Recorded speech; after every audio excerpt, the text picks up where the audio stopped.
25 भक्ति योग की महिमा श्लोक संख्या 11 तम त्वा गता अहम शरणं शरण्यं स्वभृत्य संसार तरो कुठारं जिज्ञासया अहं प्रकृते पुरुषस्य नमामि सद्धर्म विदां वरिष्ठं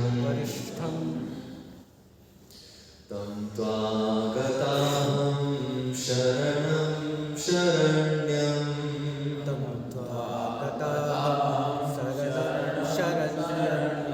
स्वभृत्य संसारतरोः कुठारं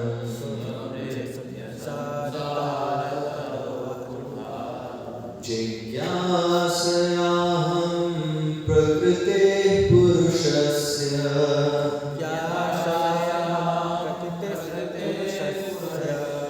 नमामि सद्धर्मविदां वरिष्ठं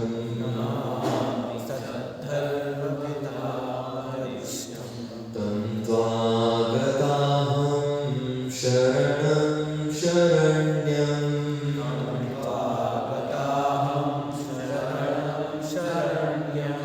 स्वभृत्य संसारतरोः कुठारं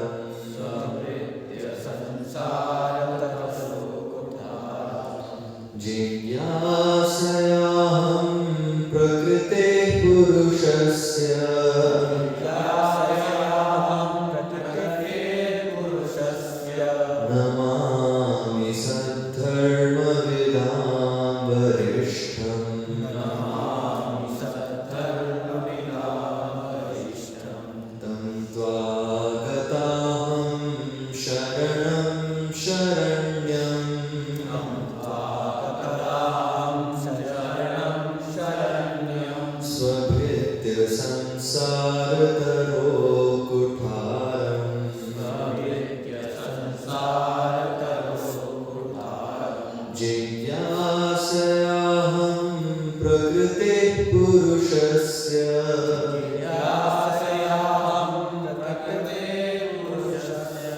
नमामि सद्धर्मविदां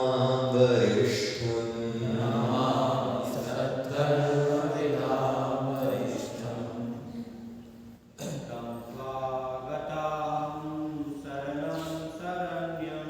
तं त्वागताहं शरणं शरण्यं स्वभृत्य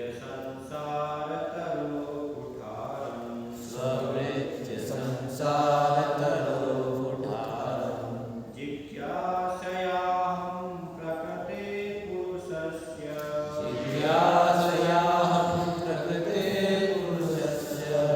नमामि सद्धर्मविदां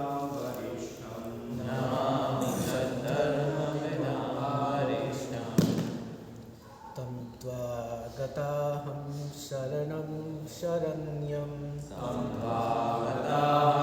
शरणं शरण्यं स्वभृत्य संसारतरोः कुठारं जिज्ञासयाहं प्रकृतेः पुरुषस्य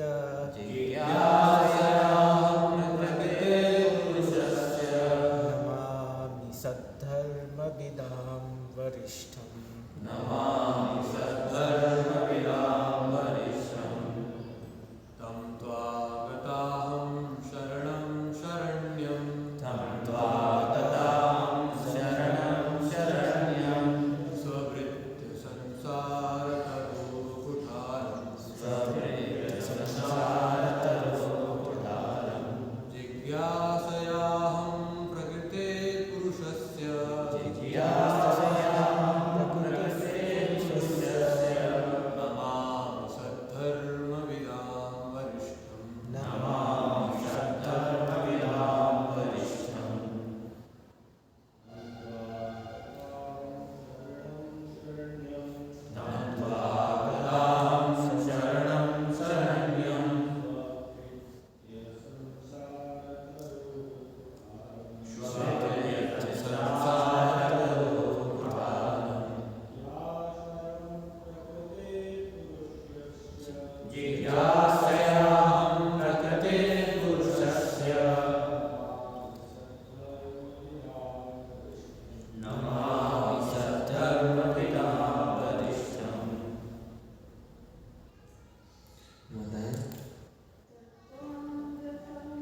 स्वभृत्य अपने आश्रितों के लिए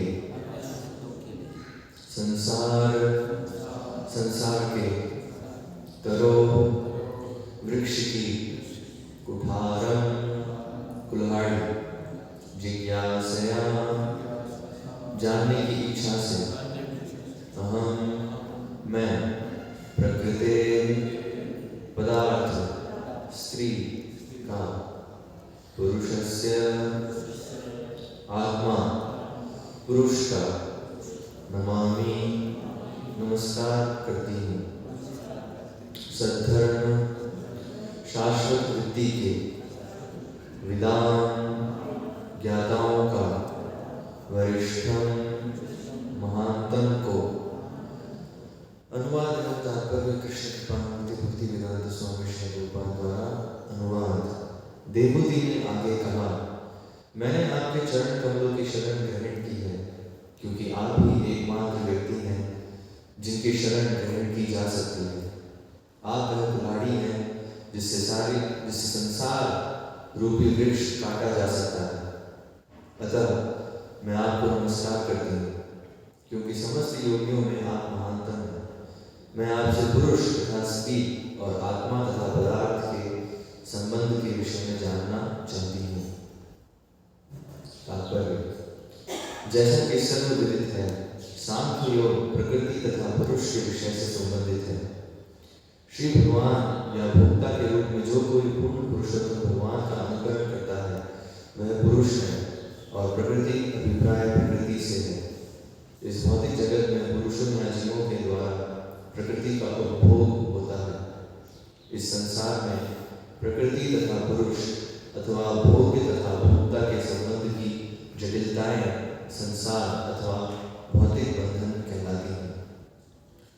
देवहूति भौतिक बंधन रूपी वृक्ष को काटना चाह रही थी, और इसके लिए उन्हें कपिल मुनि के रूप में कुठार प्राप्त हुआ था। भगवद गीता के 15वें अध्याय में संसार रूपी वृक्ष की व्याख्या उस अश्वत्थ वृक्ष के रूप में की गई है, जिसकी जड़ें ऊर्ध्वमुखी और शाखाएं अधोमुखी हैं। यहाँ यह बताया गया है कि इस संसार रूपी वृक्ष की जड़ को विरक्ति के कुठार से काटना होता है। आसक्ति क्या है? इसमें प्रकृति तथा पुरुष सन्निहित हैं।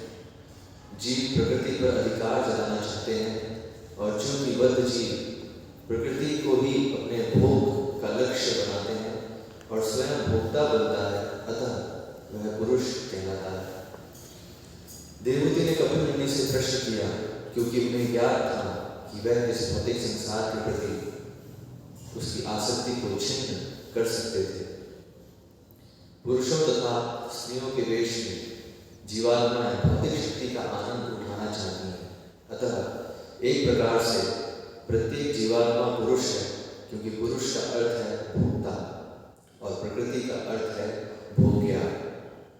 इस जगत में तथाकथित पुरुष तथा तथाकथित स्त्री दोनों ही वास्तविक पुरुष का अनुकरण करते हैं, और आध्यात्मिक दृष्टि से वास्तविक भोक्ता हैं, जबकि शेष सभी प्रकृति हैं। जीवात्मा प्रकृति मानी जाती है। भगवद गीता में पदार्थ को अपरा अर्थात निकृष्ट प्रकृति कहा गया है। इस निकृष्ट प्रकृति से परे एक अन्य श्रेष्ठ प्रकृति है जीवात्माएं। जीवात्माएं भी प्रकृति या भोग्या है, किंतु माया के वश में आकर जीवात्माएं अपने को भोक्ता मानती हैं। संसार बंधन या बद्ध जीवन का यही कारण है। देवहूति बद्ध जीवन से निकलकर पूर्णतया समर्पित हो जाना चाहती थी। भगवान शरण्य है, जिसका अर्थ यह होता है कि वह ही एकमात्र व्यक्ति हैं जिनको पूर्ण रूपेण से समर्पण किया जा सकता है, क्योंकि वह ऐश्वर्य से पूर्ण है। यदि कोई सचमुच शांति चाहता है तो सर्वश्रेष्ठ मार्ग है कि वह पूर्ण पुरुषोत्तम भगवान की शरण में जाए। भगवान को यहाँ पर सद्धर्म विदाम वरिष्ठम कहा गया है। यह बताता है कि दिव्य वृत्तियों में सर्वश्रेष्ठ वृत्ति श्री भगवान की प्रेमा भक्ति है। कभी कभी धर्म के रूप में अर्थ किया जाता है, कभी कभी रिलीजन का धर्म के रूप में अर्थ किया जाता है, किंतु इसका वास्तविक अर्थ है वह जिसका परित्याग नहीं हो सकता, जिसे स्व से पृथक नहीं किया जा सकता। अग्नि की उष्णता अग्नि से विलग नहीं की जा सकती, इसलिए उष्णता को अग्नि का धर्म या प्रकृति गुण कहा जाता है। इस प्रकार सत्धर्म का अर्थ है शाश्वत धर्म। यह शाश्वत वृत्ति है ईश्वर के दिव्य प्रेमा भक्ति में लगना। कपिल देव के सांख्य दर्शन का उद्देश्य विशुद्ध कल्मश रहित भक्ति का प्रसार है।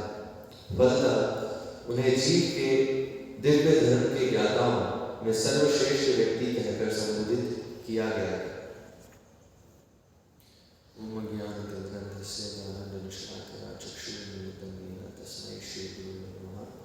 श्री चैतन्य मनोविष्णु स्थापितं येन भूतले स्वयं रूपकदामयं ददाति स्वपदान्तिकं वन्देऽहं श्रीगुरौ श्रीतत्पदकमलं श्रीगुरुं वैष्णवांश्च श्रीरूपं साग्रजातं सहगणरघुनाथान्वितां सजीवं साद्वैतं सावधूतं परिजनसहितं कृष्णचैतन्यदेवं श्रीराधा कृष्णपादान् सहगणललिता श्रीविशाखान्वितांश्च नमो ॐ विष्णुपादाय कृष्णप्रेष्ठाय भूतले श्रीमते स्वामी नमो ॐ विष्णुपादाय कृष्णप्रेष्ठाय भूतले श्रीमते स्वामी नमस्ते सारस्वते देवे गौरवाणी प्रचारिणे निर्विशेष शून्यवादी पाश्चात्य देशतारिणे। जय श्री कृष्ण चैतन्य प्रभु नित्यानंद श्री अद्वैत गदाधर श्रीवासादि गौर भक्तवृंद।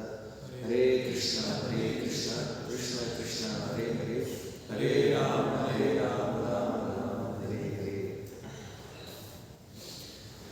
यहाँ पर देवहूति कपिल मुनि से प्रार्थना कर रही है। क्या प्रार्थना कर रही है? जो एक बद्ध जीव कभी नहीं करेगा। एक जो बद्ध जीव कभी भी ये प्रार्थना नहीं करेगा।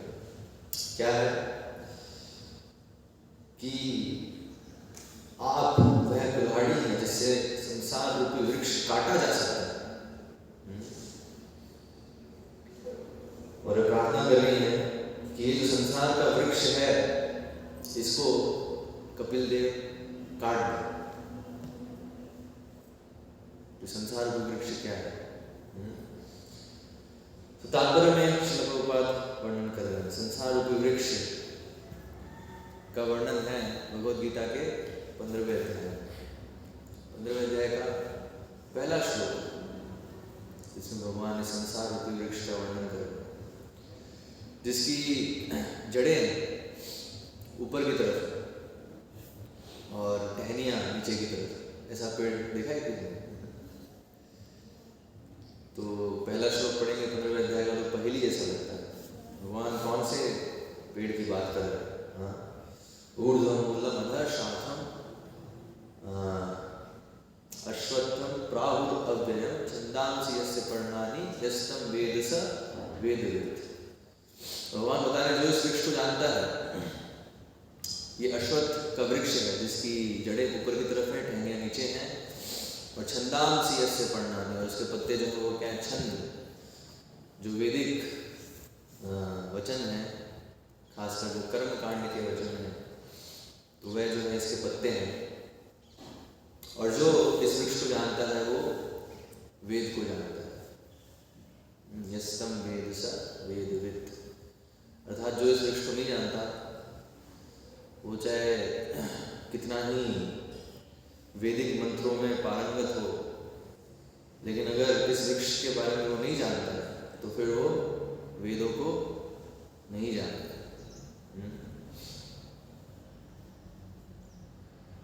और अगर इस वृक्ष को जानते हैं तो जानने के बाद क्या होता है? तुम्हें गीता में भगवान बताते हैं असंग शस्त्रेण दृढ़ेन चित्वा। ये जो वृक्ष है, संसार रूपी वृक्ष, अश्वत्थ का वृक्ष है, इसको काटना है। हाँ, कौन से शस्त्र से? असंग शस्त्रेण, अनासक्ति, है ना। तो अनासक्त होना है इस संसार रूपी वृक्ष से।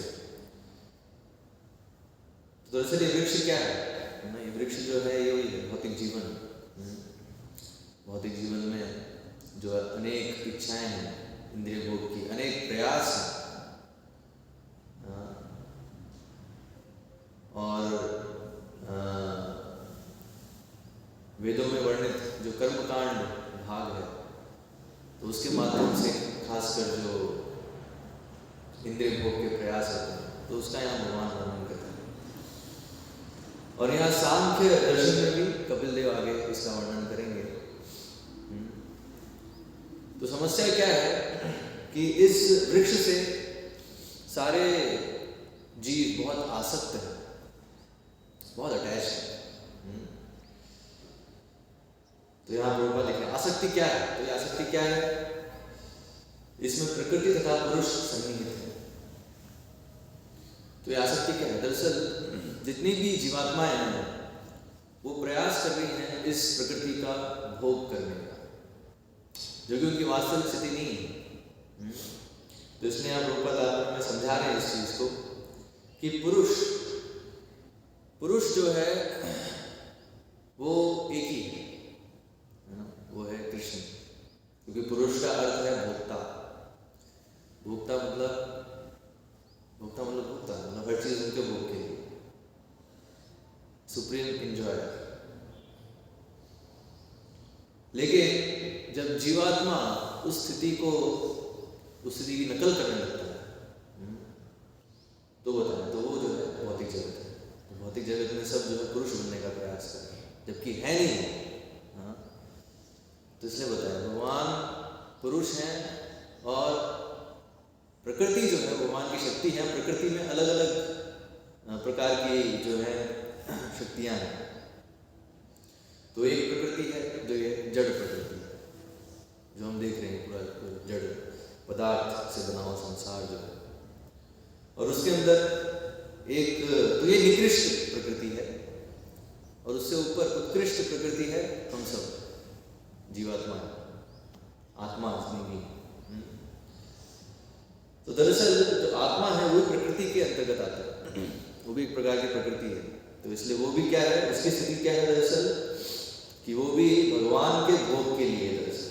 तो इसलिए यहाँ बताया दो शब्द हैं, एक है भोक्ता और दूसरा शब्द है भोग्या, है ना, एंजॉयर एंड एंजॉयड। तो इस जगत में जितने भी जीव हैं वो सब भोक्ता बनने का प्रयास कर रहे हैं, लेकिन उनकी वास्तविक जो स्थिति है वो भोग्या की है। और यही कारण है ऐसे नकल करने से वो अनेक समस्याओं में फंसते जाते हैं, जटिलताओं में। तो यहाँ रूपा बता रहे हैं भौतिक जीवन की जटिलताएं जो हैं, उसका कारण यही है। इस संसार में प्रकृति तथा पुरुष अथवा भोग्य तथा भोक्ता के संबंध की जटिलताएं संसार अथवा भौतिक बंधन कहलाती है ना। तो भौतिक बंधन क्या है, यही है कृत्रिम रूप से भोक्ता बनने का प्रयास करना। इससे सारी जो जटिलताएं आती जाती है। जितना व्यक्ति प्रयास करेगा भोग करने का, उतना जो है वो और इस वृक्ष में फंसता जाता है ना। वृक्ष की टहनियाँ नहीं, वृक्ष जो है इसकी जो है जड़ें ऊपर की तरफ और टहनियाँ नीचे हैं, और इसका अंत कहीं नहीं दिखता है। भगवान वो भी बताते हैं कि इसका अंत जो है दिखता नहीं है, क्योंकि 3 गुणों के अंतर्गत जो इंद्रिय भोग के प्रयास हैं, अनेक प्रयास होते हैं ना, अनेक अनगिनत हम कह सकते हैं। तो हम देख सकते हैं कितने प्रयास, कितने चीजें हैं इंद्रिय भोग के लिए। अनेक प्रकार के संगीत हैं, अनेक प्रकार के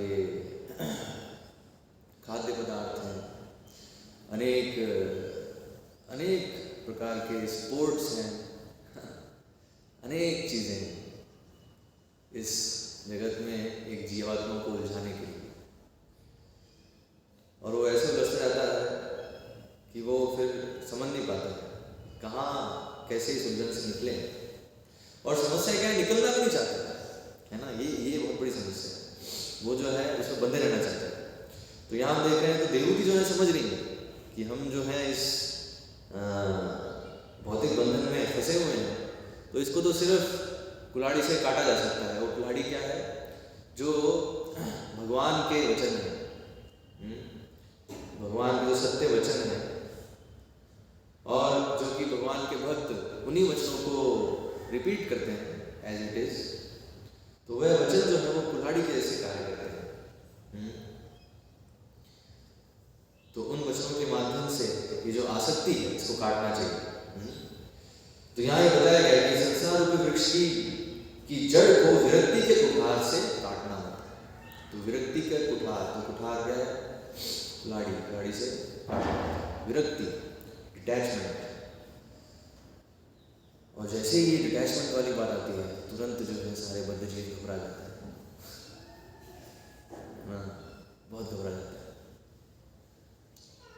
अरे जिन चीज़ों से, जो चीज़ों में सबसे प्रिय है उनसे अनासक्त होना, उनसे डिटैच होना,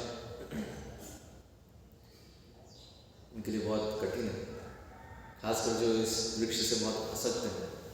तो वृक्ष बेसिकली क्या है, संसार। वही संसार मतलब जैसे हमने पिछले श्लोक में सुना था, पिछले श्लोक में ये वर्णन आया था कि कैसे संसार बनता है। संसार का बनना प्रारंभ होता है जब स्त्री पुरुष आकर्षण होता है।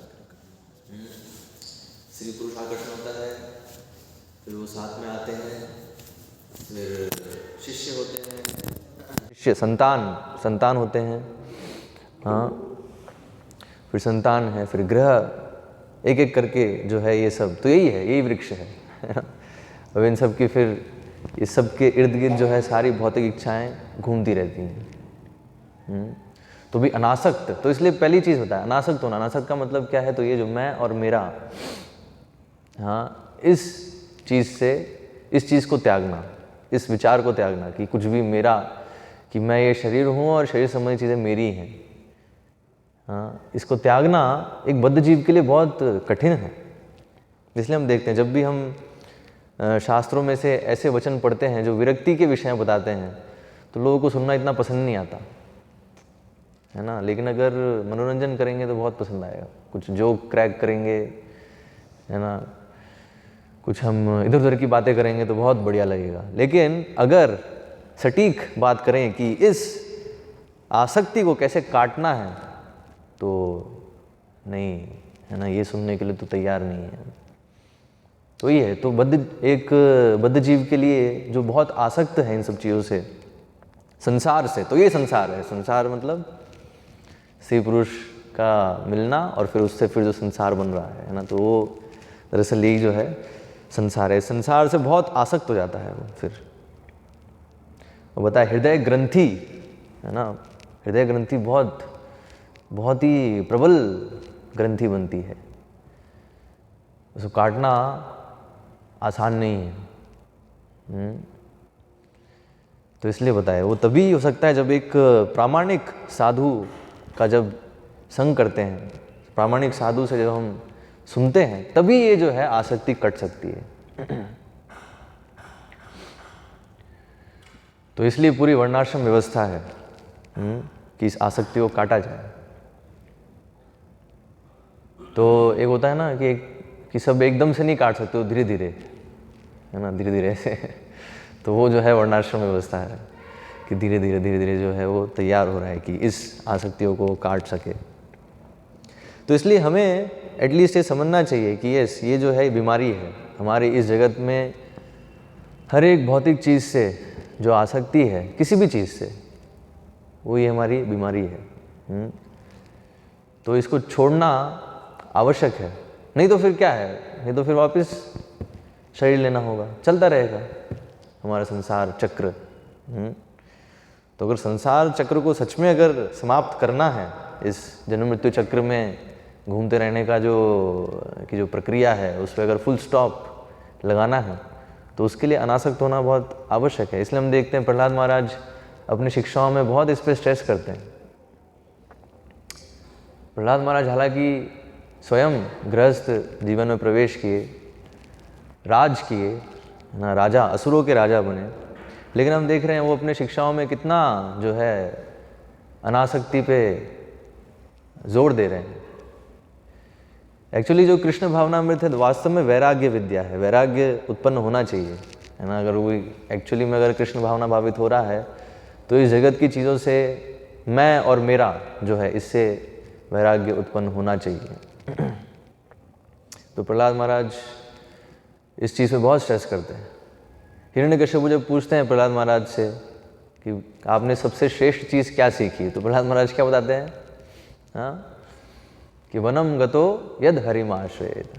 सबसे श्रेष्ठ चीज़ क्या है कि हित्वात्मपातम गृहम अंधकूपम।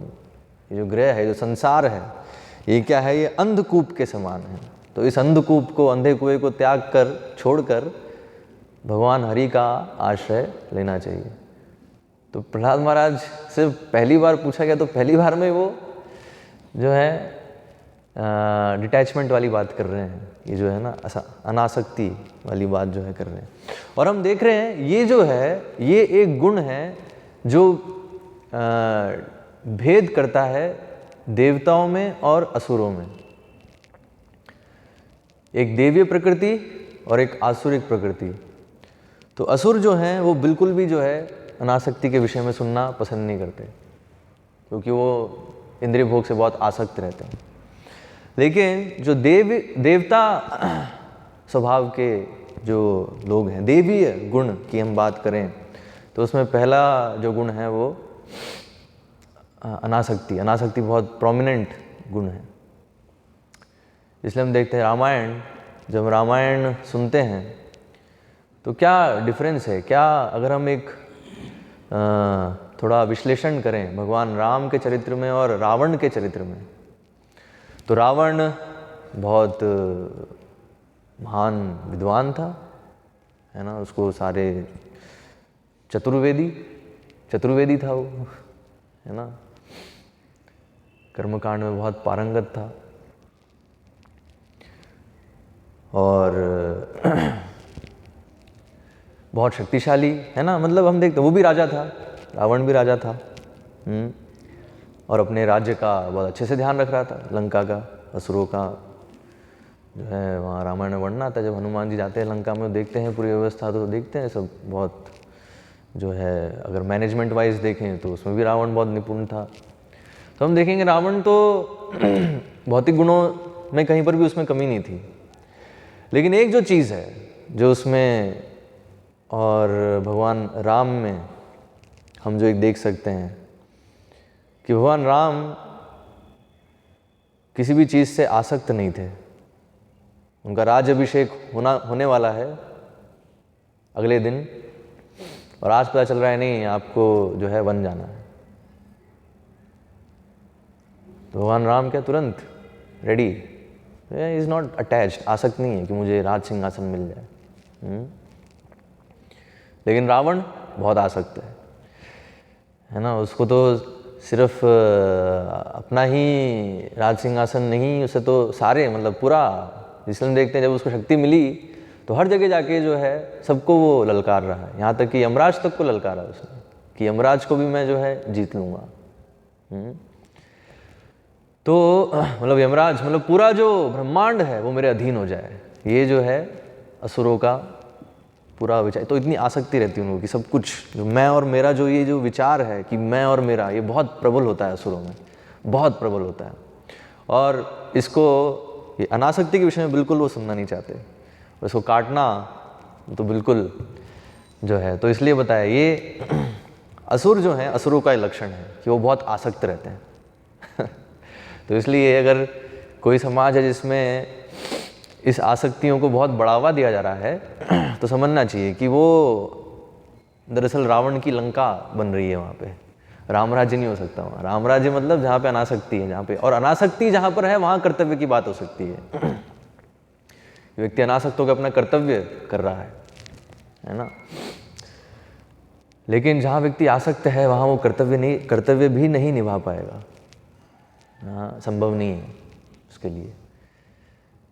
जैसे हम देखते हैं रावण के केस में, तो रावण राजा था, राजा का कार्य क्या है, अपनी प्रजा को संरक्षण देना, लेकिन हम देख रहे हैं रावण ने क्या किया, अपनी वासना के लिए उसने पूरे जो राक्षस कुल है उसको, पूरे राक्षसों को खतरे में डाल दिया उसने, है कि नहीं।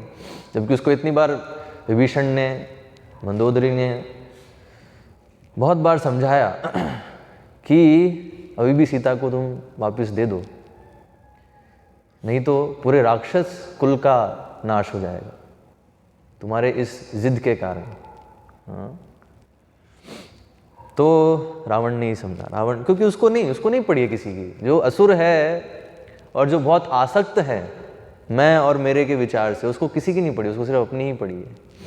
वो कभी जो है दूसरों के हित में क्या है कभी नहीं सोच सकता, वो कभी नहीं देख सकता, अंधा हो जाता है व्यक्ति। दरअसल बताया है, जो बहुत ज़्यादा आसक्त है, हाँ, बहुत ज़्यादा भोग करने में लगा हुआ है, खुद को भोगता समझ रहा है, इस प्रकृति के भोग में लगा हुआ है, वो व्यक्ति क्या है, अंधा है, वो देख नहीं सकता है चीज़ों को। तो इसलिए अगर ऐसे समाज में बहुत सारे अंधे व्यक्ति होंगे तो समाज का क्या होगा, वो हम देख रहे हैं। कलयुग का समाज फिर हमें मिलता है ना। कलयुग में ऐसा समाज इसमें सब अंधे हैं, अंधा अंधे को फॉलो कर रहा है और सब गड्ढे में गिर रहे हैं। तो इसलिए बताया है, तो इसलिए जो एक खासकर जो नेतृत्व करने वाले हैं, तो इसलिए भगवान राम अपने आदर्श से ये सिखा रहे हैं कि कैसे एक नेता को अनासक्त रहना चाहिए। तो इसलिए जब बात आई जब कि अब उनको अपने एक राजा का कर्तव्य निभाने के लिए अपने पत्नी का भी अगर त्याग करना पड़ रहा है तो उसके लिए भी वो तैयार है। तो इसलिए जो विचार है मैं और मेरा, वो मेरी पत्नी है ना, वो मेरे बच्चे है ना, ये जो चीज़ है हम देख रहे हैं भगवान राम में, भगवान राम अपने आदर्श से दिखा रहे हैं कि बिल्कुल भी एक कम से कम खासकर एक नेतृत्व, एक नेता में तो बिल्कुल नहीं होना चाहिए। समाज के जो नेता हैं उनमें तो बिल्कुल भी आसक्ति नहीं होनी चाहिए, तब समाज सही से चलता है। फिर जो उनके अधीन हैं वो भी फिर वो आदर्श देख के उसका अनुकरण करते हैं। तो क्योंकि भगवान राम ऐसे थे इसलिए हम देखते हैं जितने भी अयोध्या में इतने भी अयोध्यावासी हैं तो वह सब भी, उनका भी इस प्रकार से गुण था। हाँ, सभी देवीय गुण उनमें थे। तो इसलिए बताया जैसा राजा वैसी प्रजा, है ना, प्रजा में वैसे गुण आते हैं जैसे राजा होते हैं। तो ये जो आसक्तियां हैं, भौतिक आसक्तियां हैं, इसका बहुत बोलबाला है कलयुग में, है ना। कलयुग में जो है अगर हम अनासक्ति के विषय में बात करेंगे तो लोग जो हैं उसको सुनना पसंद नहीं करते, सुनना नहीं चाहते, हाँ, और पालन करना तो बहुत दूर की बात है। और जो पालन करते हैं तो उनके मार्ग में बहुत सारे अवरोध उत्पन्न करना चाहते हैं। जैसे हम देखते हैं कभी कभी जब कोई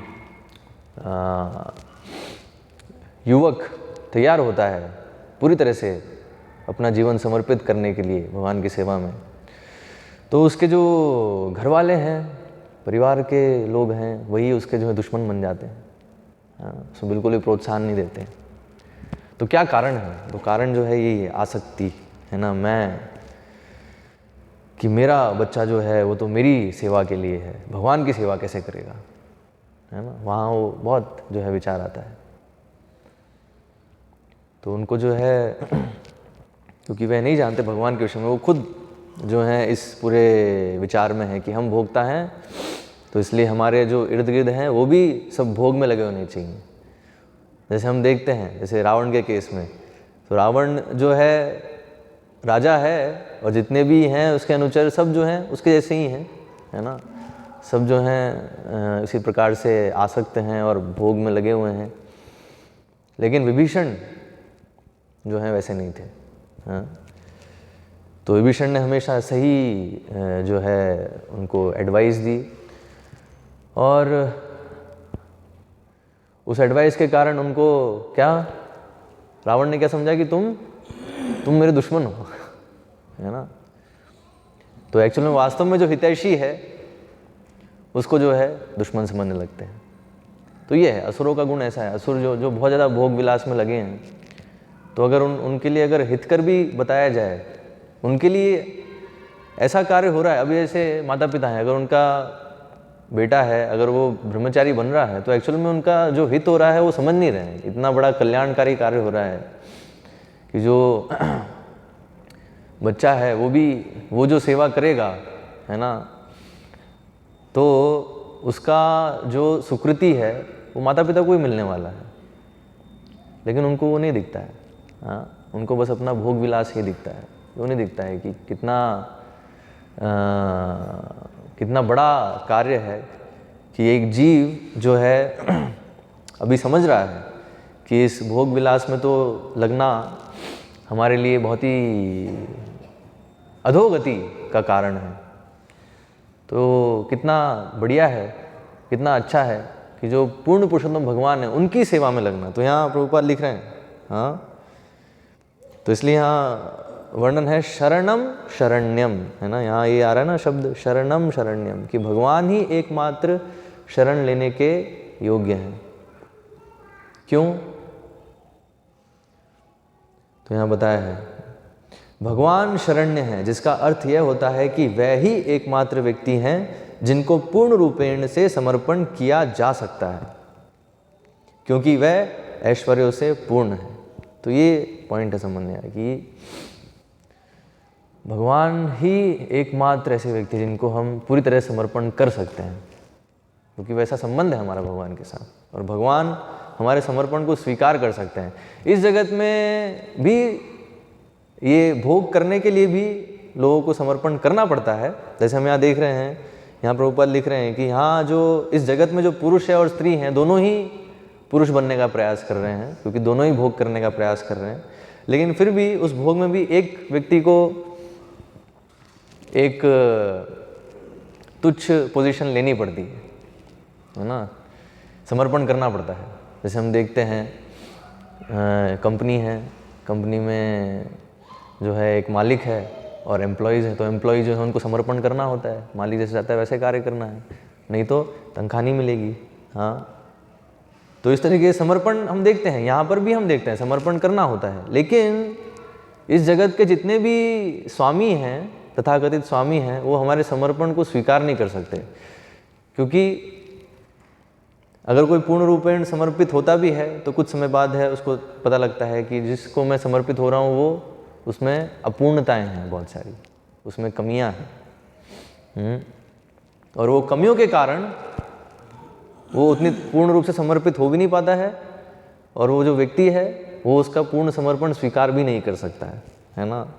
तो ये पॉइंट है। तो क्योंकि हर किसी में अपूर्णता है, तो कोई भी जो है किसी के समर्पण को स्वीकार करने के योग्य है नहीं इस जगत में, क्योंकि कोई भी इस जगत में सभी ऐश्वर्यों से पूर्ण नहीं है। वो स्थिति सिर्फ भगवान की है। तो इसलिए बताइए, यदि कोई सचमुच में शांति, लेकिन शांति से भी उच्च स्थिति है, आनंद चाहता है, तो सर्वश्रेष्ठ मार्ग है कि वह पूर्ण पुरुषोत्तम भगवान की शरण में जाएं। तो इसलिए भगवान को यहाँ पर सद्धर्म विदाम वरिष्ठम कहा गया है।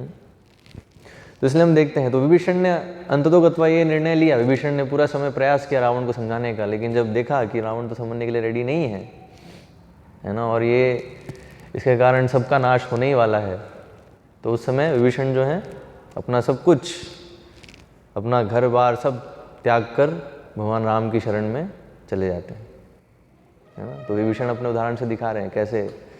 तो एक्चुअली भगवान की शरण लेना भी उसी के लिए संभव है जो इन भौतिक चीज़ों से अनासक्त हो। जो बहुत आसक्त है तो वो शरण भी नहीं ले पाएगा भगवान की। इसलिए बताया, इसलिए बहुत इम्पोर्टेंट है कि हम समझें इस चीज़ को कि इस जगत में जो भी है वो दरअसल भगवान का उस पर अधिकार है, और हमारे ऊपर भी भगवान का अधिकार है। तो इसलिए हर वस्तु को और स्वयं को भगवान के संतुष्टि के लिए हमें लगाना चाहिए, क्योंकि भगवान भोगता है और हम सब भोग्य हैं। बस इस चीज़ को अगर समझ जाएं और उसका पालन करें तो फिर ये जो है ये जो संसार रूपी वृक्ष है ये कट जाएगा, है ना। लेकिन समस्या यही है कि ये जो है स्वीकार करने के लिए तैयार नहीं है बद्ध जीव। बद्ध जीव भोगता ही बने रहना चाहता है और अनेक प्रयास करते रहना चाहता है, हालांकि वो बार बार विफल हो रहा है अपने उस प्रयास में, क्योंकि माया देवी का यही कार्य है, उसको ये एक भ्रम उत्पन्न करना कि हाँ तुम भोग कर सकते हो, और फिर वो भोग का प्रयास करता है और उसको फिर उसमें विफल करना, उसको अनेक प्रकार से कष्ट देते रहना। तो वही जटिलताएं है ना, वो जो है माया देवी का वो कार्य है।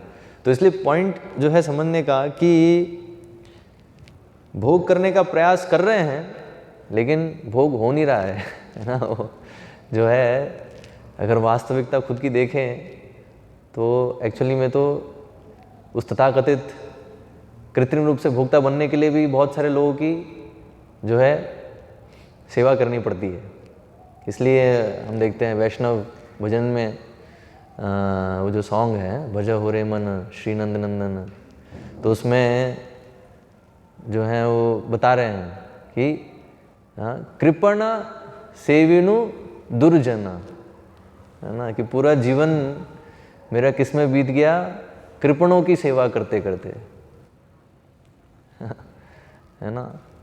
तो तथाकथित भोग के लिए भी क्या है, कृपणों की सेवा करनी पड़ती है। तो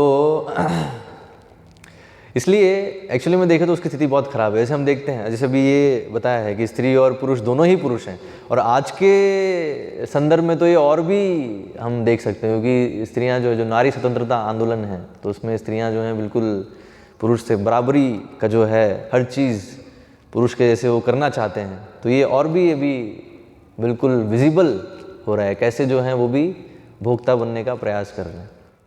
एक्चुअली इस जगत में भी हम देखते हैं, अगर वास्तव में गुणों के अनुसार अगर स्त्री पुरुष का संबंध देखा जाए तो पुरुष जो है भोगता है और स्त्री जो है वो भोग्या है। और इस तरीके से दोनों अगर अपने इस संबंध इस पोजीशन में रहते हैं तो सब ठीक ठीक चलता है ना। लेकिन जैसे ही अगर जो है स्त्री भी अगर समान अधिकार की बात करने लगे तो फिर हम देखते हैं फिर ग्रह जो है वो टिकता नहीं है, फिर घर जो है टूटने लगते हैं, परिवार जो हैं टूटने लगते हैं। तो उसी प्रकार से अगर जीव अपनी इस वास्तविक स्थिति को नहीं समझता है कि वो भगवान के अधीन है और भगवान के समान बनने का प्रयास करता है, तो जो हमारी अभी वर्तमान स्थिति है वह स्थिति में वो फंसता जाता है।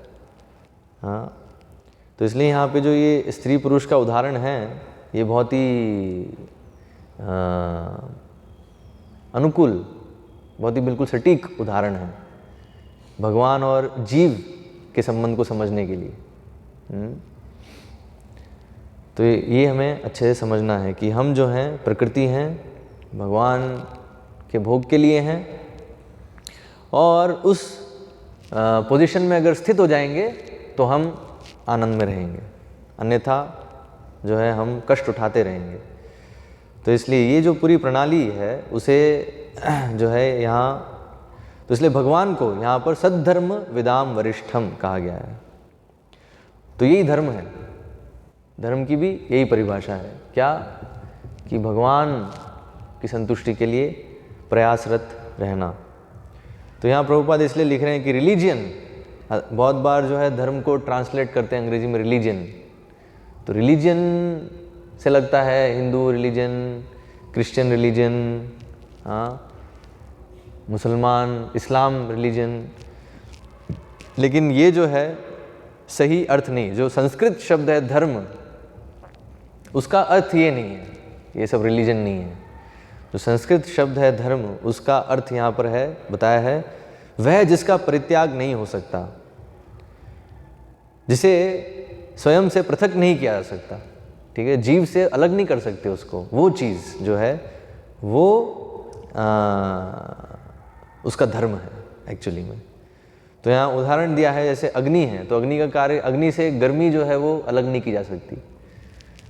हाँ, तो अग्नि है तो गर्म करना उसका धर्म है, प्रकृति है उसकी। इसी प्रकार सद्धर्म का अर्थ है शाश्वत धर्म। यह शाश्वत वृत्ति है ईश्वर की दिव्य प्रेमा भक्ति में लगना। कपिल देव के सांख्य दर्शन का उद्देश्य विशुद्ध कल्मश रहित भक्ति का प्रसार है। फलतः उन्हें जीव के दिव्य धर्म के ज्ञाताओं में सर्वश्रेष्ठ व्यक्ति कहकर संबोधित किया गया है। तो ये है, तो पूरा जो सांख्य दर्शन है उसमें भी यही पूरा विश्लेषण है प्रकृति और पुरुष के विषय में, कि इस जगत में कैसे सब पुरुष बनने का प्रयास कर रहे हैं, लेकिन है में वास्तव में है प्रकृति और पुरुष सिर्फ एक ही है, कृष्ण। तो इसलिए सभी प्रकृतियों का कार्य है कि उस पुरुष के भोग के लिए वो कार्य करें, क्योंकि भोगता सिर्फ और सिर्फ कृष्ण है, बाकी सब जो है भोग्य हैं। तो ये यहाँ पे कुछ तथ्य हैं इस श्लोक में जो प्रभुपाद वर्णन कर रहे हैं। हम यहाँ पे अभी विराम देंगे। हरे कृष्णा। किसी को कोई प्रश्न?